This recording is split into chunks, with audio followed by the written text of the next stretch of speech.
Voilà, maintenant tu laisses sécher. On va les sécher. Là il fait 26 degrés, je vais laisser une petite heure. A tout à l'heure.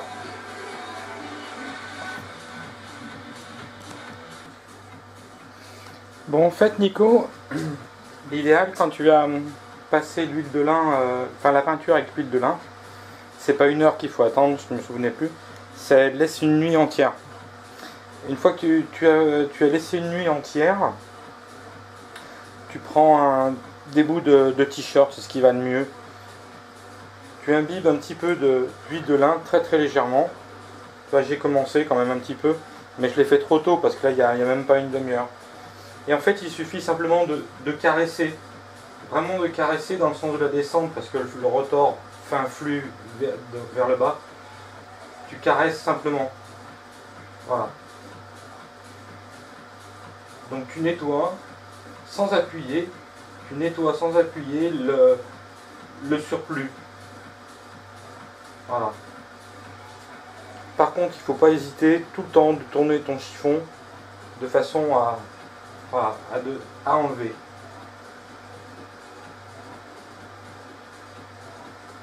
Voilà, on commence à voir mes rivets apparaître, mes lignes, les dessins qui étaient coupés.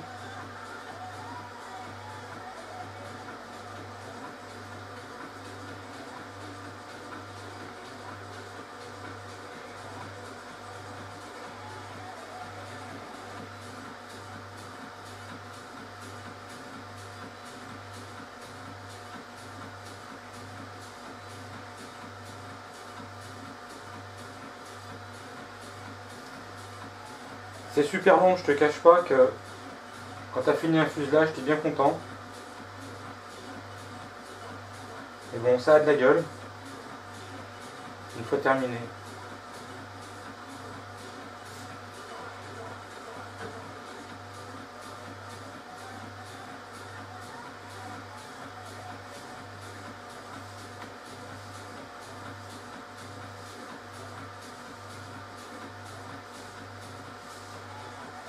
Voilà, j'appuie vraiment pas du tout. Hein. C'est pour ça que c'est long. Parce qu'il faut vraiment pas tout tomber. Si tu appuies trop, bah, tu vires tout. Mais c'est vrai que l'idéal, quand tu as passé ta peinture de partout, attends une nuit entière. C'est l'idéal.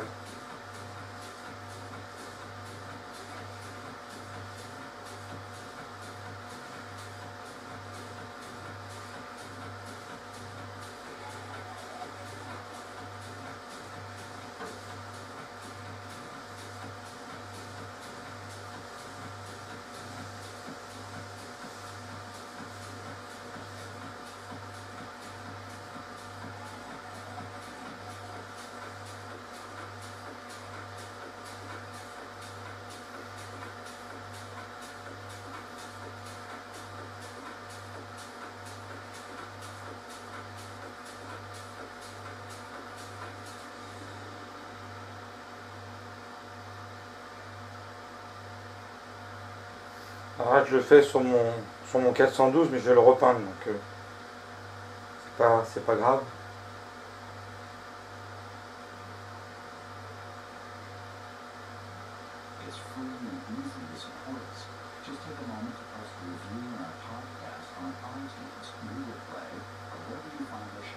Tu vois, ça va mieux parce que là, ici, ça a séché un petit peu plus longtemps.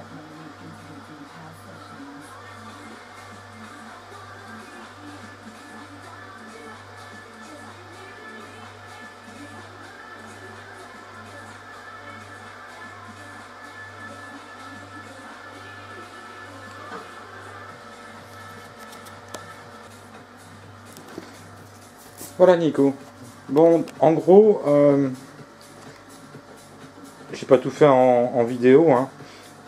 Voilà. Dans le finish, ça fait ça. Hein, le tout, alors comme je te disais, ça fait plus blanc-blanc comme avant. Tu auras plus ce qu'on a là, où c'est parfaitement blanc et comme tu as actuellement. Ça donnera un aspect patiné. Tu vois. Voilà, les rivets ressortent. Les traçages des contours de tôle aussi. Et puis ça fait, je sais pas si la vidéo va être super top, ce qu'il faut pas hésiter, voilà, c'est un petit peu la salissure qui descend le long des rivets, hein, parce que même s'ils sont super propres, ben, autour des rivets, au bout de quelques années, ça fait toujours un peu des salissures. Voilà, pas hésiter à faire ça. Voilà. Alors j'en ai fait qu'un tout petit peu, hein. Il n'est pas complètement fini, mais ne pas oublier, ouais, c'est pas 1 heure d'attente. À partir du moment où tu as passé ta peinture et comment dire, ta peinture et avec l'huile de lin, tu laisses une grosse nuit sécher, voilà, avant d'attaquer à commencer à essuyer. Hein, voilà ce que ça donne. Ça fait ressortir les rivets, ça patine, le blanc est moins blanc, mais ça fait pas, comme tu disais, si bien le bon terme, sortie d'usine. Voilà. Alors tu peux insister en laissant un peu plus, je dirais, par là, dans les endroits où il peut y avoir plus de crasse que la normale. Je vais te faire voir mon H34. Voilà, il est là. Bon, il est assez crado. Et que tu vois que par exemple, dans les rails de la porte, ici, c'est plus noir parce que ben il y avait de la graisse, il y avait des tas de choses. Donc tout ce qui est câblage au-dessus, voilà, j'ai laissé plus de cochonneries parce que ben c'était comme ça quoi. Hein, il y a des endroits où il les lavait pas, où ça avait vraiment vieilli. Et puis tous les rivets du dessus, je sais pas si on voit vraiment bien avec la lumière. Voilà. Voilà les traces, les coulures. Voilà. On voit pas très bien comme ça. On a l'impression qu'il est neuf. La vidéo va pas être top. Mais en fait il est sale quoi. Hein. Voilà, il est vraiment patiné complet. Voilà. Alors j'ai fait aussi, on voit pas très bien, je vais essayer de soulever côté échappement où on voit une partie qui est plus sombre. Voilà, parce que les échappements sortaient, c'était un moteur à piston et ça montait le long jusqu'en haut. Ils avaient fait un déflecteur pour pas avoir les gaz d'échappement sur la vitre. Voilà, donc il faut trouver le bon compromis. C'est pas gagné d'avance, faut vraiment en faire beaucoup. Moi j'ai vraiment super galéré la première fois. Voilà. Écoute Nico, bonne chance. Et puis je te dis, essaye-toi, il n'y a pas de souci. De toute façon, tu peux tout nettoyer.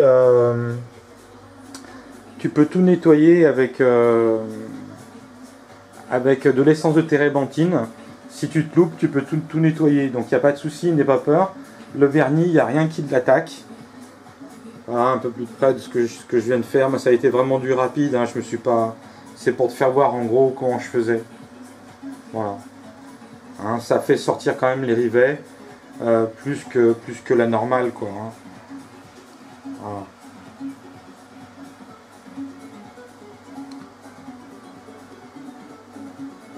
Et tout simple. Et puis après avoir fait ça, ton fuselage, eh ben, il faut attendre, tu le mets hors poussière, dans un coin, dans une pièce où il n'y a vraiment pas de poussière du tout, tu le laisses 8 jours. En fait, l'huile de lin se catalyse avec le temps et avec les UV. Donc on ne peut pas le mettre dehors parce qu'il y a peut-être poussière, il y a des moucherons qui viendraient dessus. Essaye de le mettre dans une pièce qui est fermée, volet ouvert, où il prend la lumière et l'huile de lin se catalyse comme ça. Voilà. Donc le laisser ensuite 8 jours tranquille parce que si tu le manipules, tu vas forcément faire une empreinte de doigt. Voilà Nico, j'espère que ça va le faire. Tiens, je te fais voir mon petit bébé. Voilà, un biplan Skybold. Toi qui aimes bien les avions. Avec son 4 temps. Ciao.